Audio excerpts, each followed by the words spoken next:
বেঁচে যে আছি এটাই আশ্চর্যের ব্যাপার। সকালে দাঁত মাজার জন্য টুথপেস্ট নিলাম, এর মধ্যে নাকি ক্যান্সারের উপাদান। নাস্তায় একটু পরোটা খেলাম, সেটাও আবার ভেজাল তেলে ভাজা। সুন্দর দেখে একটা কলা খেলাম, তাও আবার কার্বাইড দিয়ে পাকানো। চাঙা হওয়ার জন্য এক মগ কফি নিলাম, সেটাই নাকি কফির গুঁড়ো কম, তেঁতুল বীজের গুঁড়ো বেশি। কাঁচা বাজারে গেলাম টাটকা শাকসবজি কেনার জন্য, কিনবো কি, সব তো হাইব্রিড সার দিয়ে ফলানো।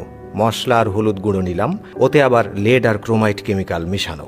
সয়াবিন তেল দিয়ে রান্না করব, সেই তেলের অর্ধেকই নাকি পাম অয়েল মেশানো। মাছ মুরগি খাবো, কিন্তু সেগুলোতে ভেজাল পোলট্রি ফিড খাইয়ে বড় করা হয়। গরমের দিনে একটু তরমুজ খেতে মন চাইলো, সেটা নাকি পটাশিয়াম পারম্যাঙ্গানেট দিয়ে লাল করা। বাচ্চাকে আমলিচু খাওয়াবেন, ওগুলো তো আবার ফরমালিন দেয়া। একটু মিষ্টি খেতে মন চাইলো, জিলাপি নিলাম, সেটা নাকি পোড়া মোবিল দিয়ে মচমচে করা। ইফতারে গলা ভেজাতে শরবত খাবো, তাতে মেশানো হয়েছে ক্ষতিকর রং আর কেমিক্যাল। খেজুর কিনলাম, চড়া দাম নিয়ে ধরিয়ে দিল ৩ নম্বর খেজুর। ইফতারে মজা করে মুড়ি মাখানো খাবো, সেই মুড়ি ইউরিয়া দিয়ে ফলানো। সরিষার তেল দিয়ে মাখিয়ে খাবো ভেবেছিলাম, সেই তেলেও তো ভেজাল। সুন্দর দেখে বড় বড় পেঁয়াজ কিনেছিলাম, খেয়ে মনে হলো বড়া খাচ্ছি। আলুর চপে আলুর নাম গন্ধ নেই, বেগুনিতে বেগুন খুঁজে পাচ্ছি না।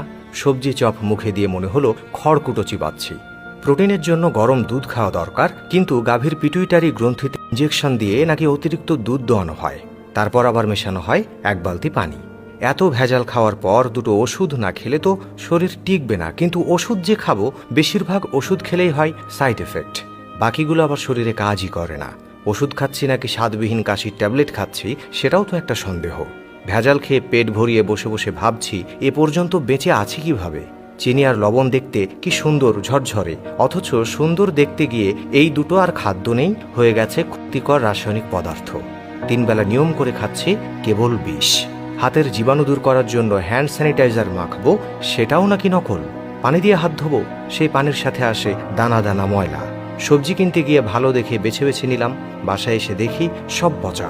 চিন্তায় পড়ে গেলাম, এ কেমন জাদু? ব্যবসায়ীরা কি মানুষ নাকি এলিয়েন? এখন মানুষের ইমানেও দেখি ভেজাল। আগাগোড়া মানুষের মধ্যে ভেজাল, দুর্নীতির মধ্যে দুর্নীতি, তার মধ্যে আবার দুর্নীতি। ভেজাল আর দুর্নীতি মিলেমিশে জগা খিচুড়ি হয়ে গেছে, তার মধ্যে পড়ে গেছি আমরা। নিজেই মনে মনে প্রশ্ন করলাম, আমরা কি আদৌ বেঁচে আছি নাকি ভূত হয়ে ঘুরে বেড়াচ্ছি?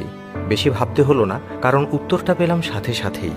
যে পরিমাণ ফরমালিন খাই, তাতে শুধু ফলমূল নয়, সাথে আমরা মানুষেরাও সংরক্ষিত হয়ে গেছি, নইলে তো কবেই পৌঁছে যেতাম।